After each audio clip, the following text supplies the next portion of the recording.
Handsome है आपके बापूजी। तो मैं समझा नहीं, आपके सर पर इतने घने बाल हैं, आपके बापूजी के सर पर एक भी बाल नहीं, तो ये दवा किसके लिए थी?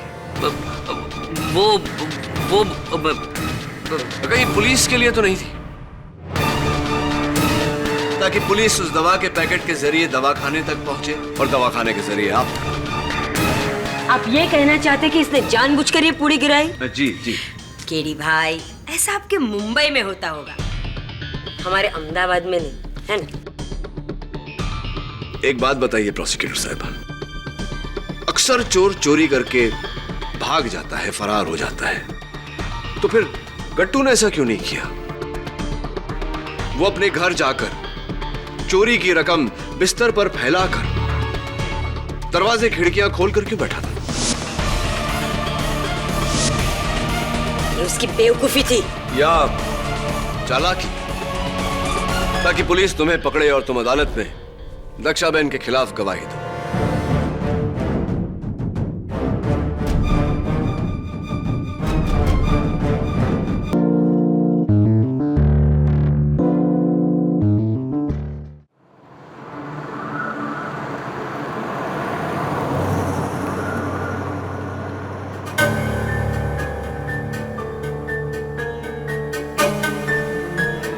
ना हिम्मत भाई, मैं उधार की तारीख नहीं बढ़ा सकता। अरे तारीख बढ़ेगी तो ब्याज बढ़ा के आपको देना पड़ेगा। हाँ क्या? अरे भाई, तुम्हारी मुसीबत की वजह से मैं मुसीबत में क्यों हूं बताओ मेरे को सोमवार तक पैसा चाहिए बस। हाँ बहुत भूख लगी है भाई। क्या रे निर्मेश, हैं? कब से तेरा इंतजार कर रहा हूं मालूम है क्या? हैं? और आजकल ये डब्बा लेट क्यों लेके आ रहा है? करूँ क्या? दक्षाबेन को तेरी कंप्लेन करूँ क्या? अरे नहीं सेठ जी, वो क्या हो गया ने कि रास्ते में ट्रैफिक बहुत जाम हो गया था। हाँ। तो उसकी वजह से ना मैं थोड़ा अटक गया। हाँ ठीक है, रख डब्बा। ये लो सेठ जी। हाँ। पर सेठ जी, हाँ। खाना एकदम गर्म है। हो कब से भूख लगी है मालूम है तेरे को?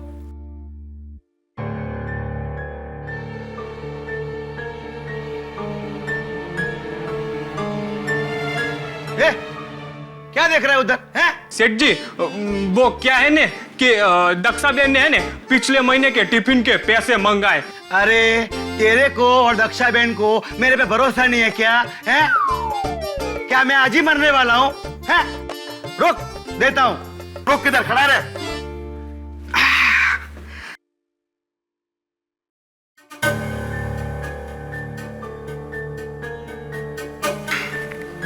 ये ले पैसा, दे देना दक्षाबेन को, जा।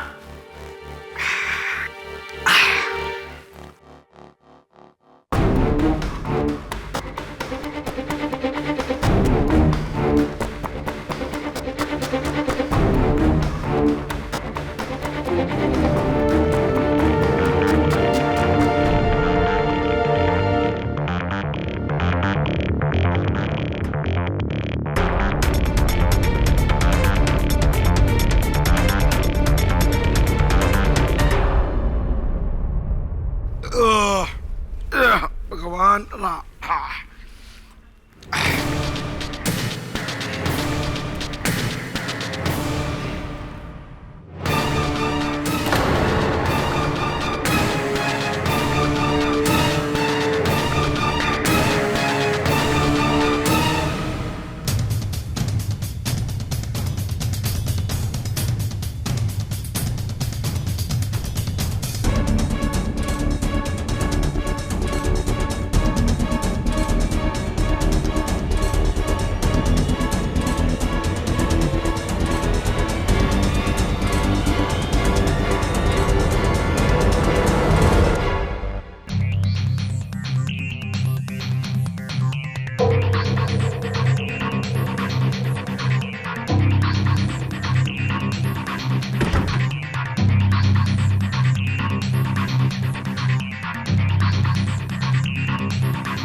हेलो, गट्टू बोलू।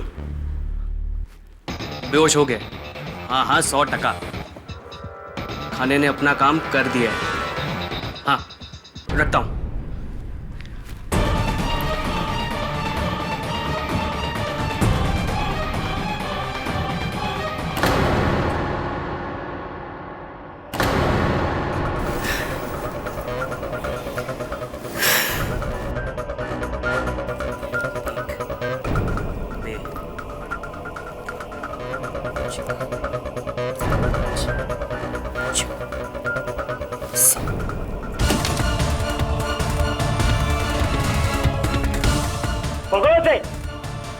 नहीं,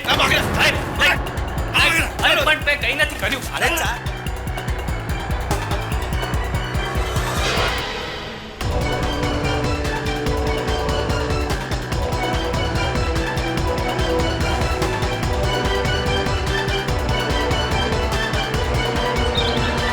और ये देखिए मेरे लॉ स्कूल की फोटोज। ये विश्वजीत राणावत, याद है ना आपको? Handsome man. ये मेरे गुरु श्री विद्याधर जी गोखले। नहीं, क्या हो गया तुझे? Good morning sir. सर मुझे आपसे एक जरूरी काम है। सर आपको मेरे लिए केस लड़ना होगा। कैसा केस? दक्षा बहन का केस सर। सर जब मैं अहमदाबाद में 3 साल तक कॉलेज में था तो हर रोज उन्हीं के वहां से टिफिन आता था। सर कमाल का खाना बनाती है सर, उनके हाथों में जादू है सर। ट्रस्ट मी, आज तो मैं उनके खाने का टेस्ट भुला नहीं पाया sir. I am telling you, बहुत अच्छी लेडी है वो। Varun, slow down, slow down. खाने की छोड़ यार, दक्षा बहन के बारे में बता। सर दक्षा बहन को पुलिस ने गिरफ्तार कर लिया है चोरी के केस में। Sir but I am very sure उन्होंने चोरी नहीं की, किसी ने उन्हें फंसाया है। Sir I am telling you ना, वो बहुत अच्छी लेडी। यार देख वरुण, मैं तो मर्डर केस से लड़ता हूँ, चोरी का केस है, चोपड़ा साहब लड़ लेंगे ना? चोपड़ा साहब नहीं सर। सर ये केस आप ही को लड़ना होगा। सर दक्षा बहन ने मुझे स्पेशली फोन किया आपकी हेल्प के लिए। सर ये केस आपको लड़ना होगा मेरे लिए। अगर तू कह रहा है बेगुनाह है तो लड़ना ही पड़ेगा। सर लेकिन एक प्रॉब्लम है, इसके लिए हमें अहमदाबाद जाना होगा। टिकट करवा ले। Thank you sir. 10 मिनट है बस, समझ गए हो? इससे ज्यादा नहीं।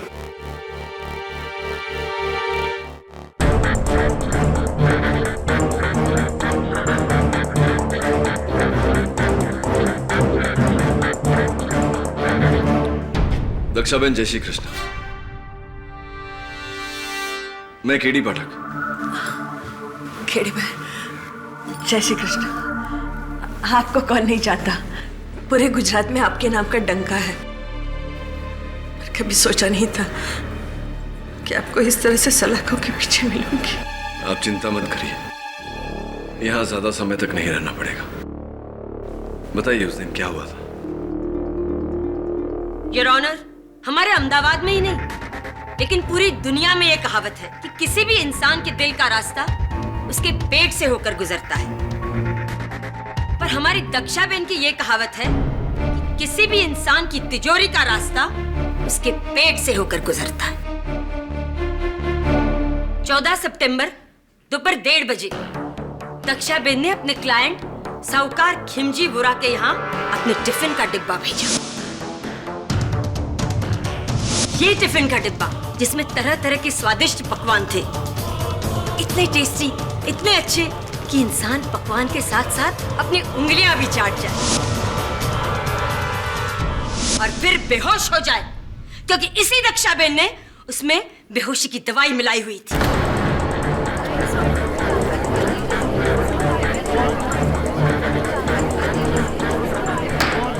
Silence in the court, please. ये रही उस बचे हुए खाने की फॉरेंसिक रिपोर्ट। और उसी नशे में खिमजीबाई फौरन बेहोश हो गए। बस इसी मौके की ताक में बैठा दक्षाबेन का साथीदार गट्टू परमार फौरन दुकान के अंदर आ गया और पूरे 4,30,20,000 रुपए की चोरी की। खिमजी वोरा की पूरी जमा पूंजी। खिमजी भाई वोरा इस अदालत में क्यों नहीं आए? योर ऑनर, वो आईसीयू में है। उनकी दोनों किडनियां कमजोर हो गई हैं। दक्षाबेन ने अपने खाने में जो सेडेटिव्स मिलाकर उन्हें दिए थे, उससे उनकी दोनों किडनियों को काफी नुकसान पहुंचा है। He is critical. जज साहब, मैं कुछ नहीं जानती, मुझे कुछ नहीं मालूम। 4 पुश्तों से हम खाना बनाकर लोगों का पेट भर रहे हैं। आज तक कभी किसी ने कोई शिकायत नहीं की। अपने अन्न पर गर्व है मुझे। और क्या आपको लगता है कि मैं अपने ही खाने में जहर या नशे की दवाई मिलाकर किसी को इस तरह से? नहीं जज साहब, इस तरह अपने अन्न का अपमान करके मैं किसी की नहीं, ये मेरे संस्कार नहीं है जज साहब। दक्षाबेन, आपके संस्कार क्या हैं, क्या नहीं है, भाई ये तो हम नहीं जानते। पर आप मेरा विश्वास कीजिए कि एक बात तो मैं अच्छे से जानती हूँ कि फिलहाल आप जो कुछ भी बोल रही हैं, वो सरासर झूठ बोल रही हैं। और रहा सवाल आपके संस्कारों का, ये तो हमारे गवाहों से पता हमें चल ही जाएगा, है ना? जज साहब, मेरा पहला गवाह है रंगे हाथों चोरी करते हुए पकड़ा गया चोर गट्टू परमार।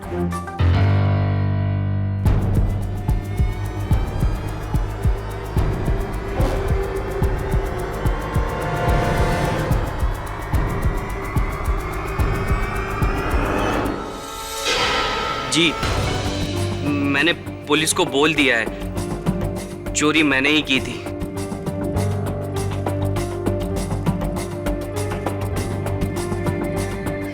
वाह गट्टू वाह, शाबाश। ये कहकर तुमने अदालत की बहुत बड़ी मदद की है।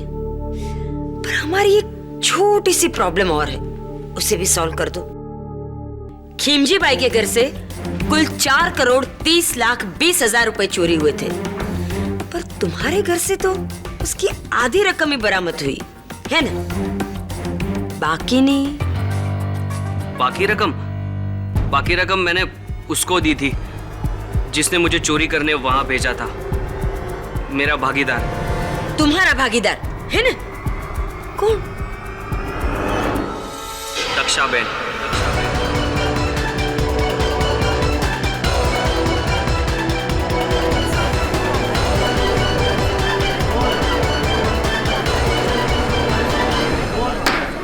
Silence in the court please. उन्होंने मुझे वहां बुलाया और बोला कि खिमजी भाई के ऑफिस में करोड़ों रुपए हैं। हाँ, दोपहर के वक्त उनके ऑफिस में कोई भी नहीं होता, सब लोग खाना खाने के लिए घर चले जाते हैं। मैं खिमजी भाई के डब्बे में बेहोशी की दवा मिला दूंगी। हाँ, उन्हें खाना खिला देना, फिर चोरी करके सारा रुपया ले आना। वहां से जो भी पैसे मिलेंगे उसमें से आधे तेरे, आधे मेरे। ठीक है दक्षाबेन। झूठ, जैसा भी आदमी झूठ बोल रहा है, झूठ है ये। मैं इसे नहीं जानती, मैंने इसे पहले कभी नहीं देखा और ना ही इसने मुझे देखा है। ये मुझे फंसा रहा है जज साहब, ये मुझे फंसा रहा है, ये झूठ बोल रहा है। मैं अपने माँ की कसम खा के कह रही हूँ, ये झूठ बोल रहा है। इसने मुझे कभी कोई पैसे नहीं दिए, कभी नहीं। दक्षाबेन, ये अंबे माता का ही प्रकोप है, क्योंकि आपने उनकी झूठी कसम खाई और इस बात के मेरे पास गवाह हैं। एक नहीं, पर 3। हाँ, मैंने इस आदमी को 2 हफ्ते पहले दक्षाबेन के घर से निकलते देखा था। हाँ, मैंने भी इसे देखा था, पर मुझे देखकर ये मुंह छुपाकर भाग गया था। हाँ साहब, मैंने भी इस आदमी को दक्षाबेन के घर से निकलते देखा था। सुना दक्षाबेन? खड़ पड़ी नहीं? ले, अब भी आप कहेंगे कि आप गट्टू को नहीं जानती? नहीं? चल, कोई बात नहीं, मैं मदद करती हूँ। पहचाना इस बैग को? योर ऑनर, ये वही बैग है जिसमें से पुलिस को 2,15,10,000 रुपए बरामद हुए थे, और ये बैग दक्षाबेन के घर के बाहर कूड़ेदान में मिली थी। और इन्होंने ही गट्टू को ये बैग वहां रखने के लिए कहा था। नहीं जज साहब, मैं कुछ नहीं जानती, मुझे नहीं मालूम ये पैसे वहां कैसे आए। ये मैंने कुछ नहीं कहा था। ये झूठ बोल रहे हैं सब झूठ बोल रहे हैं जज साहब। तो फिर तुम्हारे खाने में तुम्हारे अलावा बेहोशी की दवा और कौन डाल सकता है? मिसेस कक्कर, बस इसी प्रश्न की प्रतीक्षा कर रहा था कि खिमजी भाई के टिफिन में दक्षाबेन के खाने में दक्षाबेन के अलावा और कौन बेहोशी की दवा मिला सकता है। योर ऑनर, दक्षाबेन अपने 4 पुश्तों की कमाई हुई प्रतिष्ठा और इज्जत चंद रुपयों के लिए दांव पर लगा दे, यह संभव नहीं है। बड़ी साफ बात है कि खिमजी भाई के टिफिन में बेहोशी की दवा दक्षाबेन ने नहीं, किसी और ने डाली थी। किसी और ने? I don't feel bad, लेकिन आप मुंबई वाले किसी भी नतीजे पर फौरन पहुंच जाते हैं।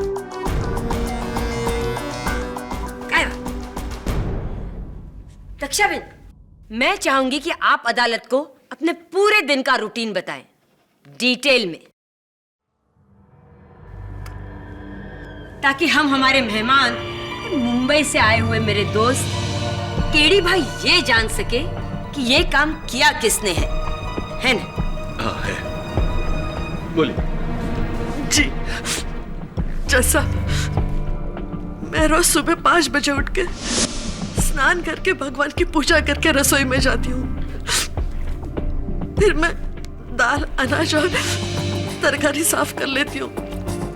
तब तक 6 बज जाते हैं। फिर 6 बजे हमारे महाराज आते हैं, जो पिछले 20 साल से मेरे साथ रसोई में काम कर रहे हैं। फिर हम दोनों मिलकर सारा खाना बना लेते हैं।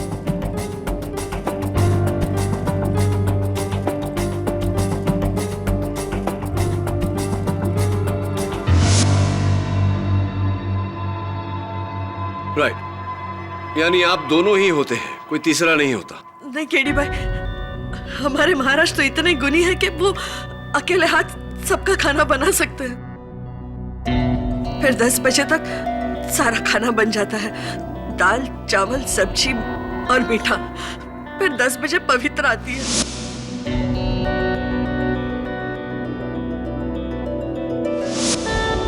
पवित्रा बहन?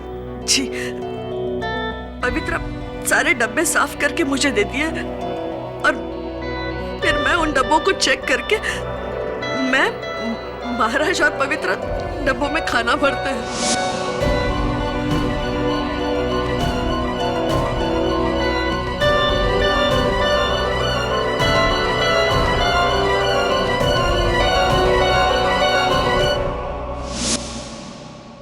दक्षाबेन, डब्बे में खाना पैक करने से पहले क्या आप चखती हैं?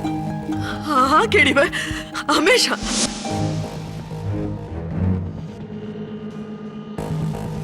ग्यारह साल की उम्र से खाना बना रही हूँ साहब। अगर खाने में थोड़ा सा नमक कम या ज्यादा भी हो जाए ना तो मैं सूंघ के बता सकती हूँ। और उस दिन आपको ऐसा कुछ नहीं लगा? खाना बिल्कुल ठीक था? हाँ, मैंने खाना चख के देखा था।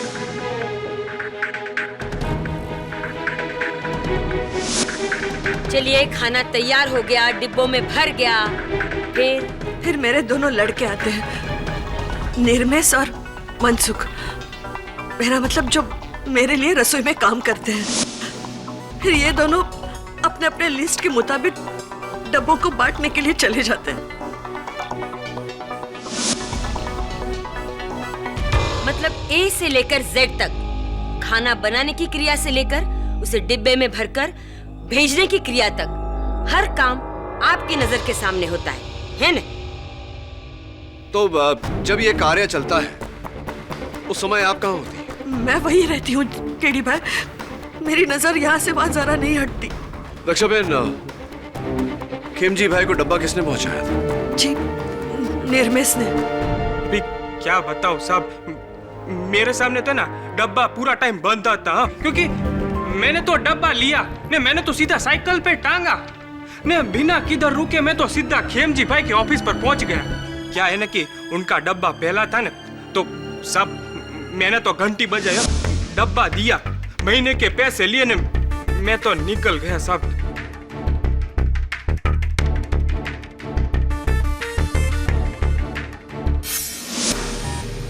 तो उस समय खेमजी भाई के साथ उनके दफ्तर में कोई था? नहीं साहब, वो तो अकेले थे, पर और तो और साहब उन्होंने है ने मेरे सामने डब्बा खोला और खाना शुरू कर दिया। हैं? किसी और को उसमें कुछ भी मिलाने की गुंजाइश थी ही नहीं, है? Brilliant observation Mrs Thakkar, thank you very much. तो आम तौर पर डब्बा लेकर खिमजी भाई के ऑफिस कितने बजे पहुंचते थे आप? यही 1 बजे। लेकिन उस दिन तो आप 1:20 पे पहुंचे थे। ये 20 मिनट लेट क्यों हो गए?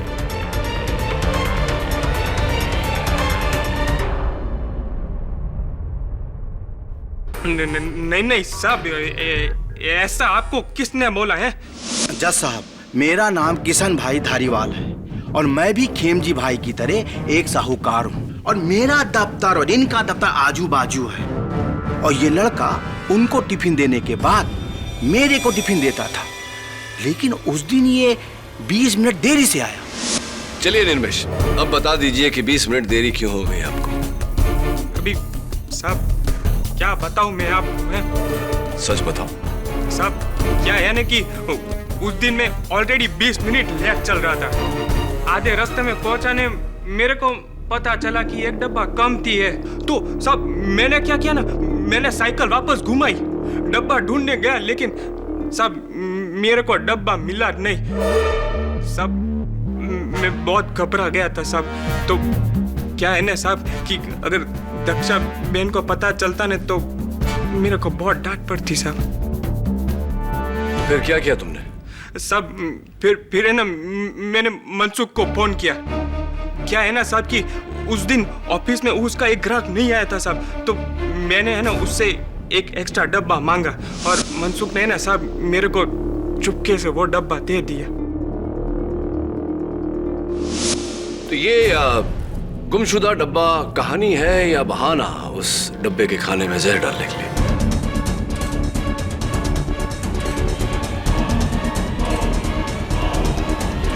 नहीं साहब, मैंने ऐसा कुछ भी नहीं किया। एक और बात निर्मेश, गट्टू का कहना है कि जब वो ऑफिस में चोरी करने घुसा तो ऑफिस का दरवाजा खुला था। कहीं ऐसा तो नहीं कि तुमने जानबूझकर उस दरवाजे को खींचकर बंद नहीं किया क्योंकि तुम चाहते थे कि वो दरवाजा गट्टू के लिए खुला रहे? कहीं तुम गट्टू के पार्टनर तो नहीं?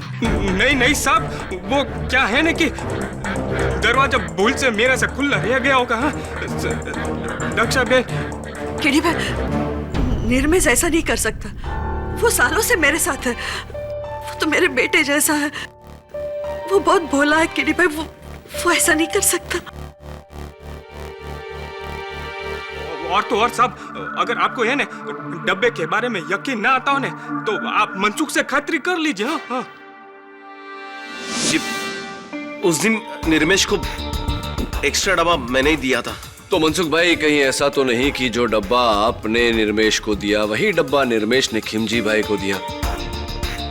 कहीं ऐसा तो नहीं कि आपने ही बेहोशी की दवा उस डब्बे में मिलाई और आपने ही कट्टू को वहां चोरी करने भेजा? आप ही कट्टू के पार्टनर थे, हो सकता है ना? हाँ, नहीं दक्षा बहन। नहीं केडी भाई, मनसुख मेरे भावज का बेटा है। वो भला ऐसा क्यों करेगा? वो ऐसा नहीं कर सकता।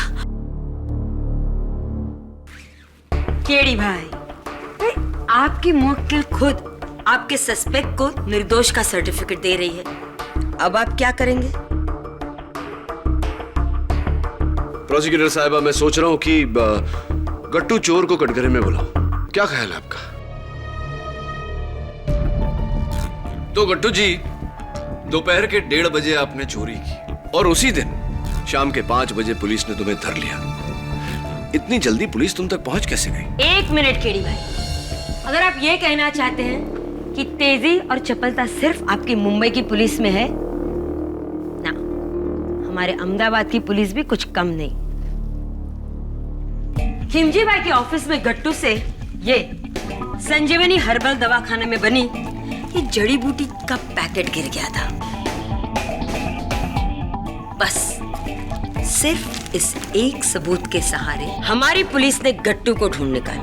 क्या बात है मिसेस ठक्कर, क्या बात है? संजीवनी हर्बल दवाखाना, ये तो बालों को झड़ने से रोकने की दवा है। तुम्हारे बाल तो अच्छे खासे हैं, तुम्हें इसकी जरूरत कैसे पड़ गई? नहीं, मेरे लिए नहीं, मेरे बापूजी के लिए। ऐसी आपके बापूजी के लिए, उस बापूजी के लिए जिसकी तस्वीर आप अपने बटुए में रखते हैं। आप ही का बटुआ है।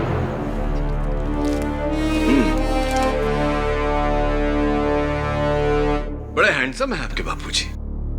तो मैं समझा नहीं, आपके सर पर इतने घने बाल हैं, आपके बापूजी के सर पर एक भी बाल नहीं, तो ये दवा किसके लिए थी? वो कहीं पुलिस के लिए तो नहीं थी? ताकि पुलिस उस दवा के पैकेट के जरिए दवाखाने तक पहुंचे और दवाखाने के जरिए आप ये कहना चाहते कि इसने जानबूझकर ये पूरी गिराई? जी जी। केडी भाई, ऐसा आपके मुंबई में होता होगा, हमारे अहमदाबाद में नहीं, है ना? एक बात बताइए प्रोसिक्यूटर साहिबा, अक्सर चोर चोरी करके भाग जाता है, फरार हो जाता है, तो फिर गट्टू ने ऐसा क्यों नहीं किया? वो अपने घर जाकर चोरी की रकम बिस्तर पर फैलाकर दरवाजे खिड़कियां खोलकर क्यों बैठा था?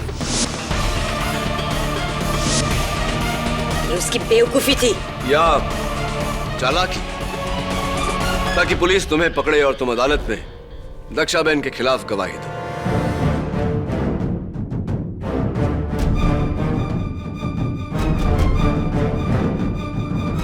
योर ऑनर, एक बुरी खबर है। मिलॉर्ड, दक्षाबेन ने जो बेहोशी की दवा खिमजी भाई को दी थी, उससे उनकी किडनी फेल हो गई और अभी 1 घंटा पहले उनकी मौत हो गई।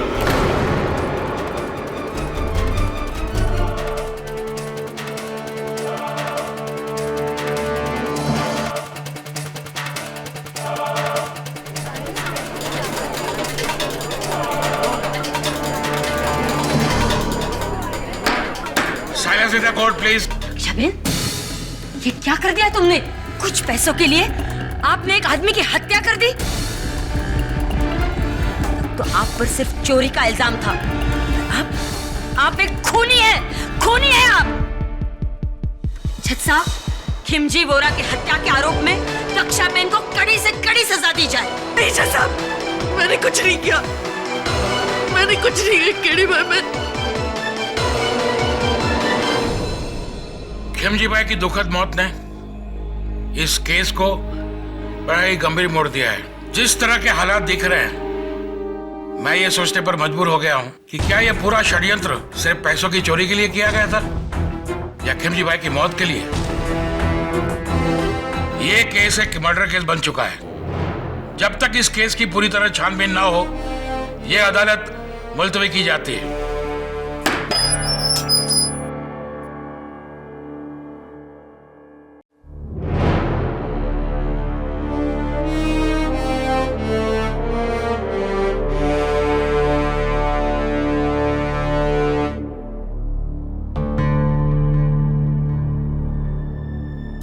लगता है खिमजी भाई की मृत्यु की खबर सुनकर तुम्हारी भूख भी मर गई।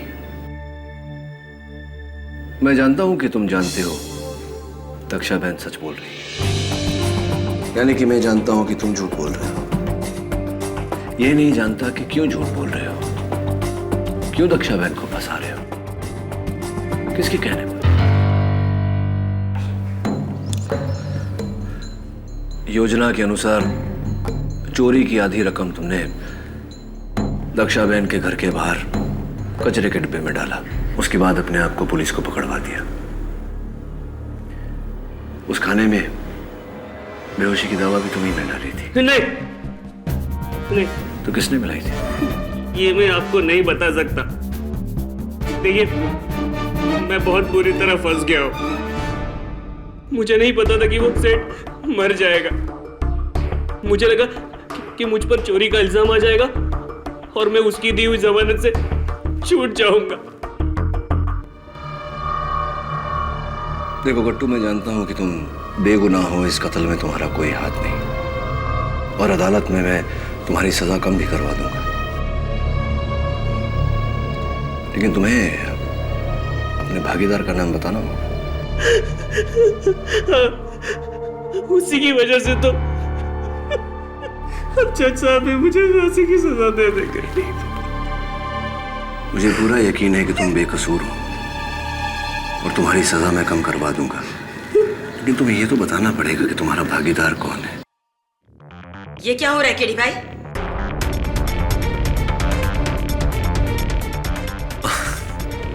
विशेष कुछ नहीं, बस गवाह से थोड़ी जानकारी हासिल करने का प्रयत्न कर रहा था। अंधेरी कोठरी में उसे धमका कर बात कर। અને તું પાગલ થઈ ગયો છે? હા? આ ડિફેન્સ लॉयर છે, दक्षाबेन को निर्दोष साबित करके तुझे फांसी के फंदे पे चढ़ा देगा। फांसी हो जाएगी तुझे। समझाइज तने? समझाइज? मुझे जो कुछ भी कहना है मुझे कह, और वो भी अदालत में। केडी भाई, आप, ये हमारा अहमदाबाद है, आपका मुंबई नहीं, जो आपके लिए सारे दरवाजे आसानी से खुल जाएंगे। यहाँ सब कुछ हमारे तरीके से होगा, समझिएगा? है ना? समझ गया। वैसे इसका जवाब मैं आपको दूंगा अदालत में।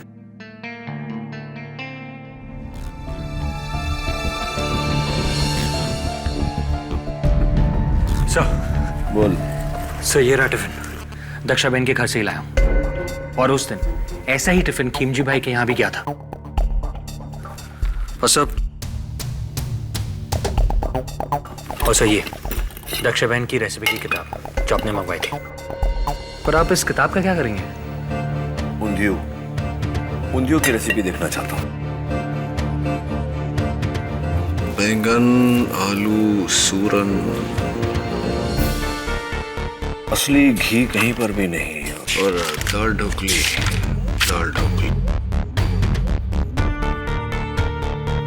इसमें भी असली घी नहीं पड़ता।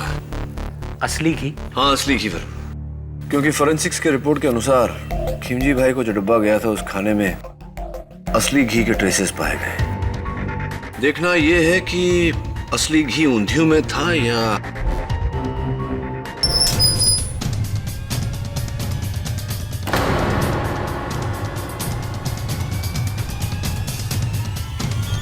मिलॉर्ड, गट्टू ने अपनी शर्ट से छत पर लगे हुक पर लटक कर खुद को फांसी दे दी।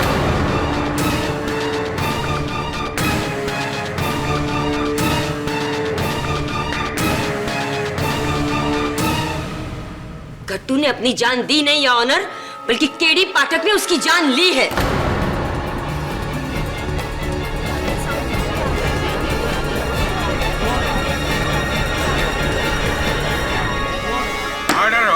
आई object your honour. Your honour, कल रात लॉकअप में केडी पाठक ये आखिरी इंसान थे जो गट्टू से मिले थे। इन्होंने उसे धमकी दी थी कि अगर वो अदालत में दिया गया दक्षाबेन के खिलाफ उसका बयान वापस नहीं लेगा तो वो दक्षाबेन को निर्दोष साबित करके गट्टू को फांसी के फंदे पर चढ़ा देंगे। बस इसी डर से गट्टू ने आत्महत्या की। गट्टू को फांसी की धमकी आपने दी थी, मैं तो उसे समझाने गया था। केडी भाई, अब मुंबई वाले हम अहमदाबाद वालों को नादान समझते हैं। खूब जानती हूँ मैं डिफेंस के ये हथकंडे। मिस ठक्कर, आपके पास कोई सबूत है कि केडी पाठक ने गट्टू को फांसी की धमकी दी थी? योर ऑनर, सबूत की कोई जरूरत ही नहीं है, जबकि डिफेंस लॉयर देर रात तो फिर मैं आपको हिदायत देता हूँ कि केडी पे इल्जाम लगाना बंद कीजिए और केस को आगे बढ़ाइए। जी your honour. Mister Pathak, please carry on. Thank you your honour.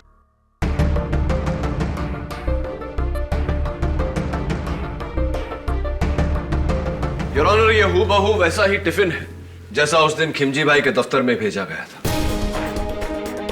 इसमें खाना भी बिल्कुल वैसा ही है जो उस दिन था। ऊपर के डब्बे में रोटी और मीठा, दूसरे डब्बे में चावल, तीसरे डब्बे में ऊंधियू और आखिरी में दाल ढोकली। दक्षाबेन, उस दिन भी खाने का यही क्रम था ना? हाँ केडी भाई, मीठा और सूखा ऊपर के डब्बे में होता है, गरम और पतली सब्जियां नीचे वाले डब्बे में। आपको डब्बा पैक करना तो आ गया मिस्टर पाठक, अब क्या हमें खाना खिलाने का इरादा है? योर ऑनर, फोरेंसिक्स के मुताबिक बेहोशी की दवा आखिर के 3 डब्बों में पाई गई, यानी कि चावल में, ऊंधियों में और दाल ढोकली में। रोटी और मीठे में बेहोशी की दवा की कोई ट्रेसेस नहीं मिली। तो व्हाट्स द प्रॉब्लम? दक्षाबेन अच्छी तरह जानती थी कि खिमजी बाई को मारने के लिए कितनी दवा काफी है ना? दक्षाबेन, मुझे यह बताइए कि आप जब खाना बनाती हैं तो क्या उसमें असली घी का इस्तेमाल करती हैं? नहीं केडी भाई, असली घी सिर्फ रोटियां और मीठे में डलता है, बाकी के खानों में असली घी नहीं डालते। असली घी भारी होता है और सबकी सेहत के लिए ठीक भी नहीं होता। बाकी खाने में असली घी नहीं डलता है, योर ऑनर। अगर दक्षाबेन अपने खाने में असली घी नहीं डालती तो सोचने वाली बात यह है कि फोरेंसिक्स को उस खाने में से असली घी के ट्रेसेस कैसे मिले? असली घी? मैंने तो असली घी डाला ही नहीं था। मिलॉर्ड, डाला भी होता तो क्या फर्क पड़ता है, क्योंकि मौत असली घी से नहीं बेहोशी की दवा से हुई है। तो बेहोशी की दवा असली घी में मिलाई गई थी, योर ऑनर।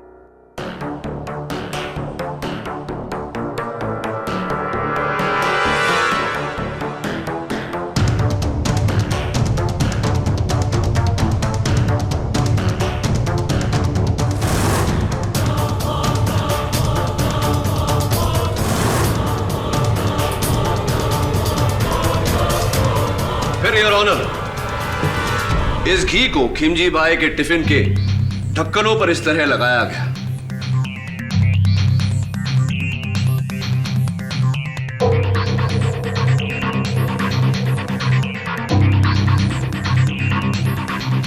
और पैक किया गया। गरम खाना होने के कारण जैसे ही घी पिघला, उसमें डाली गई बेहोशी की दवा खाने में मिल गई। योर ऑनर, जाहिर सी बात है योर ऑनर कि मेरा शक उन लोगों पर जाएगा जिन्होंने डब्बा भरने में और बांधने में दक्षाबेन की मदद की।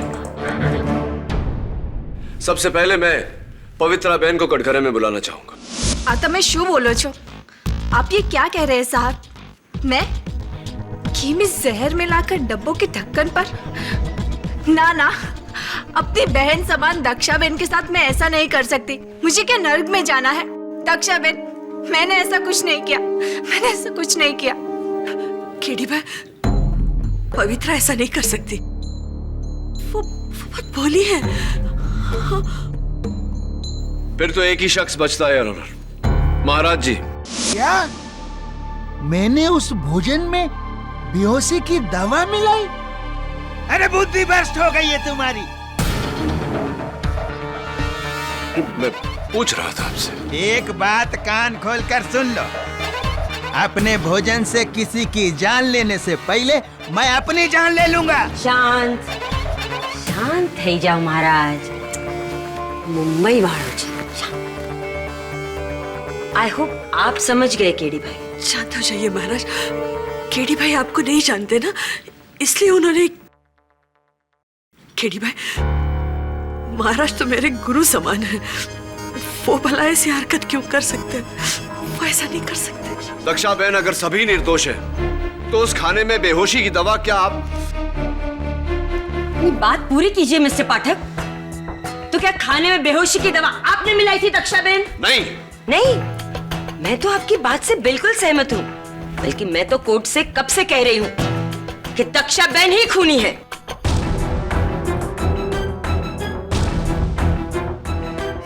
मिस्टर पाठक, आपने जो डब्बे के ढक्कनों पर लगे घी की दलील दी है, उससे काफी हद तक मैं सहमत हूं। इस डब्बे को फोरेंसिक भेजा जाए और ढक्कनों की पूरी तरह जांच की जाए। लेकिन केडी, गट्टू की मौत के बाद तुम्हारे लिए मुश्किल हो गया है यह साबित करना कि दक्षाबेन के अलावा कोई दूसरा उसका भागीदार था।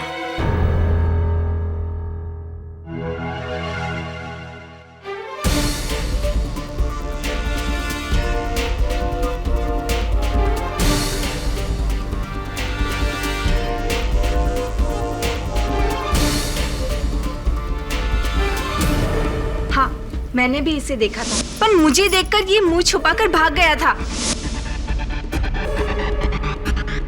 योर ऑनर, मैं एक बार पवित्रा बेन को फिर से कटघरे में बुलाने की इजाजत चाहता हूँ। इजाजत है। क्या बात है पवित्रा बहन, आपको देखकर लग रहा है कि आज आपकी तबीयत कुछ नासाज है और आपकी आंखें जता रही हैं कि आप रात भर रोई हैं। सब ठीक है ना? जी, मैं क्यों रोने लगी? वो तो मुझे थोड़ा बुखार है। वो ऐसी बुखार है? ऐसा कैसा बुखार? एक सुहागन जिसका रोजमर्रा का श्रृंगार है, मंगलसूत्र पहनना, सिंदूर लगाना, वो भूल गई हैं आप? ऐसा कैसा बुखार? जी, वो तो मैं जल्दी जल्दी में थी ना, इसलिए सिंदूर और मंगलसूत्र दोनों भूल गई। वैसे आपके पति तो ठीक है ना? हाँ हाँ, बिल्कुल। क्या नाम है उनका? नरेश कुमार। नरेश कुमार। क्या करते हैं वो? क्या व्यवसाय है उनका? जी, वो दूध की दुकान में काम करते हैं, डेयरी। डेयरी? कहाँ पर? राजकोट में। राजकोट में? तो उनकी डेयरी का नंबर तो होगा ना आपके पास? जी बिल्कुल। जरा बताइए। 0261 2854 2854 524। नंबर तो मैंने लगाया है, मुझे पूरा यकीन है और ऑनर की ये नंबर नहीं लगेगा। जी, शायद वो नंबर खराब होगा। नंबर खराब नहीं, एसटीडी कोड गलत है। 0261 सूरत का कोड है, राजकोट का कोड 0281 है।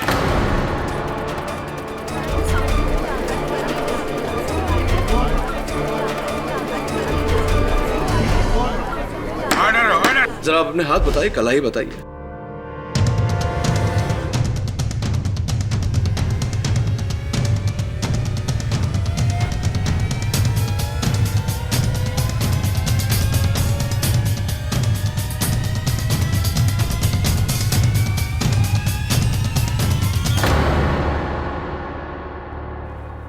आपके हाथों में कांच की चूड़ियां पहनती थी आप, वो भी तोड़ दिया आपने और टूटे हुए कांच की चूड़ियों के निशान हैं आपके हाथों पर। माफी चाहता हूं, प्रश्न थोड़ा कड़वा है लेकिन पूछना पड़ेगा। आपके पति का निधन हो गया क्या?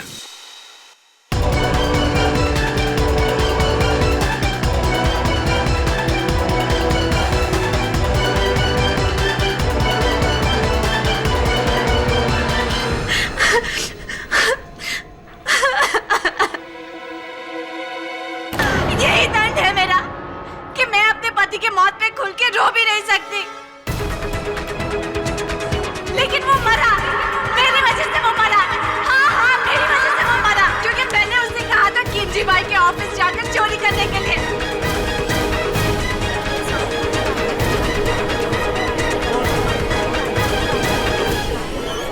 Order order. कट्टू ही मेरा पति था। कट्टू। हाँ, इसीलिए सारे गवाह कह रहे थे कि उन्होंने गट्टू को दक्षा बहन के घर के बाहर देखा क्योंकि वो आपसे मिलने आता था। पवित्रा बहन, अदालत को यह भी बता दीजिए कि खिमजी बाई के टिफिन के ढक्कनों पर बेहोशी की दवा वाला घी आप ही ने लगाया था। दरअसल मुझे पता था कि किमजी भाई का डब्बा कौन सा है, इसीलिए मैंने घी में बेहोशी की दवा मिलाई और घी को उस डब्बे के ढक्कनों पे लगाया।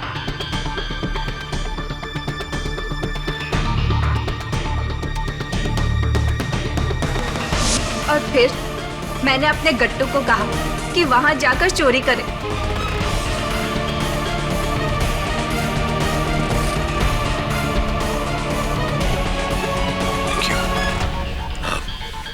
एक आखिरी प्रश्न। 4,30,20,000 बहुत बड़ी रकम होती है। ये रकम लेकर आप लोग फरार हो सकते थे, लेकिन ऐसा क्यों नहीं किया आपने? गट्टू को क्यों पकड़वाया और उसके जरिए दक्षा बहन को क्यों फंसाया? क्योंकि हम दोनों को ऐसा बोला था करने के लिए। प्लान हमारा नहीं था। उसने हमें बोला कि किमजी भाई को बेहोश करो और चोरी करो। इसके बदले में वो मेरे गट्टू की जमानत देकर हम दोनों को अलग से 25 लाख देगा, जामनगर में जमीन, और गट्टू को एक अलग से एसटीडी की दुकान खोल के देगा। बस हमने इसी लालच में आकर ये सब किया। पवित्रा बहन, अदालत को बताइए कि ये लालच आपको किसने दी थी?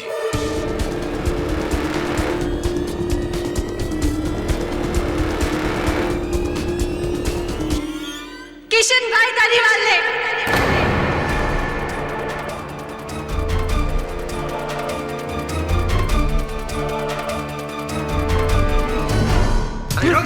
कहाँ भाग कर जा रहा है? जज साहब, खेमजी भाई की वजह से मेरी साहूकारी का धंधा चौपट हो रहा था और उन्होंने मेरे सारे ग्राहकों को हथिया लिया था।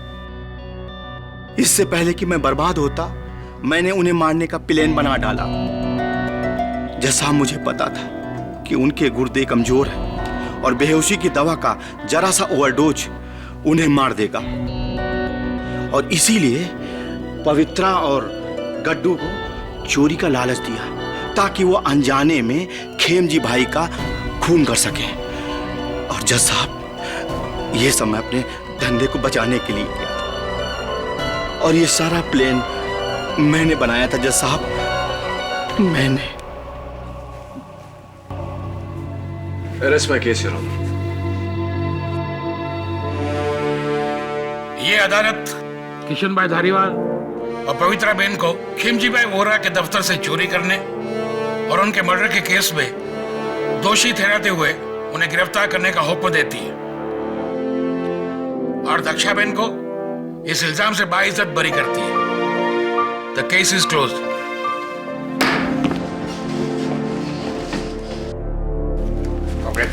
Thank you. दक्षा बहन, मैंने कहा था ना आपसे, आपको कुछ नहीं होगा। भगवान तारू भलो करे। धन्यवाद बेटा। अरे धन्यवाद मुझे नहीं, इन्हें कहिए। खेड़ी भाई, धन्यवाद। अरे अरे, छोड़ के आ चल। जय श्री कृष्ण। जय श्री कृष्ण। अरे आप मिसेस टक्कर, इस केस के शुरुआत से आप कह रही हैं कि मेरा मुंबई और आपका अहमदाबाद। वैसे अहमदाबाद जितना आपका है उतना मेरा, और जितना मेरा मुंबई है उतना आपका। और इस केस में अगर हमारा कुछ है तो वो है हमारा हिंदुस्तान। बोलिए जय हिंद। जय हिंद। बोलिए जय हिंद।